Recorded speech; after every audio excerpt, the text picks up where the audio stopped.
Okay, everybody. How about we do a Throwback Thursday on the way to work this morning? Now, this is one of them stories that I had buried back in the back of my mind for a long time. And I was reminded of it by a comment on one of my videos by Hepcat Harley about ball gags. So this is the story about my first encounter with an S&M person. Now, I must admit that when I first became a police officer, I was very naive. There were things I had heard about, but I didn't know much about. One of those things was the S&M lifestyle. I had heard about it, but I didn't know much about it.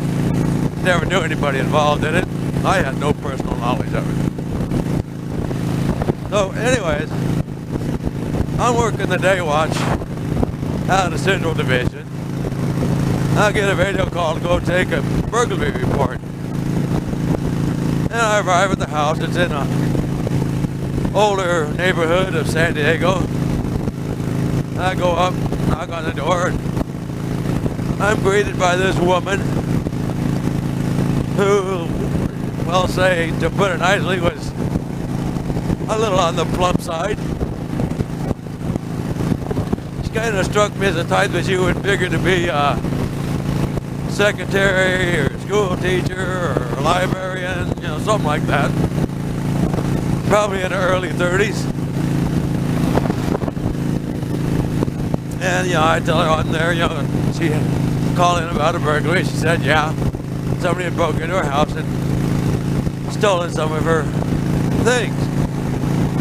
So I said, okay, well, can you show me where they broke in? And takes me back, shows me the back door. And sure enough, it looked like somebody had used a fairly large screwdriver to pry the door open.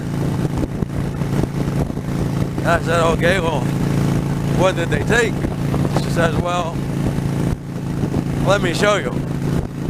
They took some of my personal items. I'm thinking, okay, you know, kind of weird. She can't just tell me what they took. So we go back to her bedroom. She opens the door and we go in. And she pulls open the bottom dresser drawer. And there's like all these weird sex toys, which I know now were things that people that are into S&M used. At the time, they were just like weird looking leather things and stuff. And I said, well, okay, well, what did they steal? Because, you know, I don't know what this crap is. She says, well, they stole some of my handcuffs, they stole some of my whips, they stole some of my leather garter outfits and stuff.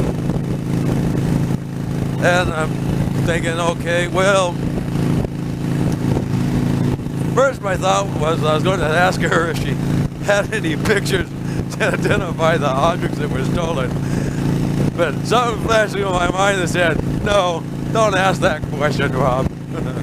So what I did is, I thought, okay, well, will I go take fingerprints off the back door and get a picture of the pry marks and stuff? Why don't you write up a detailed description of the items that were stolen for my report? She said, okay. So I go back and, you know, lift the fingerprints and take a picture of the pry marks and stuff. I come back and she's working on the list. So while she's working on the list, I finish filling out my report. She gets all done with the list. There's like a dozen things on this list.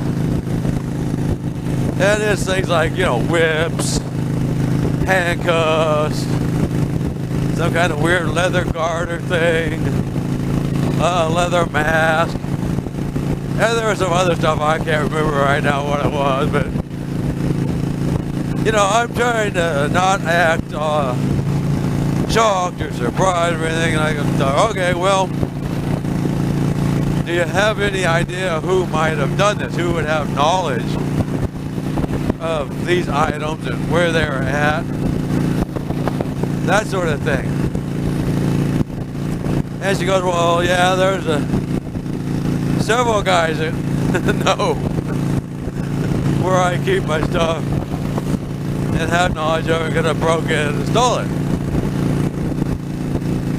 I said, okay, well, how about you make me up a list of their names and, you know, and phone numbers or anything else you might have for them also.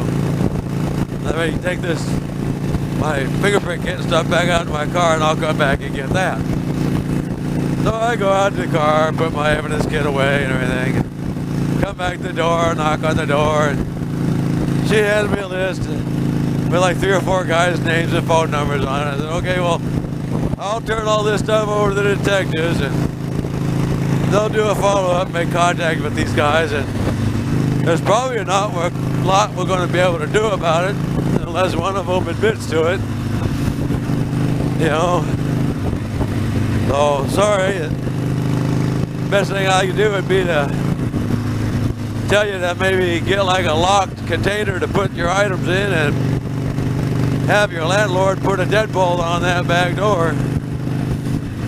Well, she thanked me, you know, for taking the report and everything, and I went on my way. But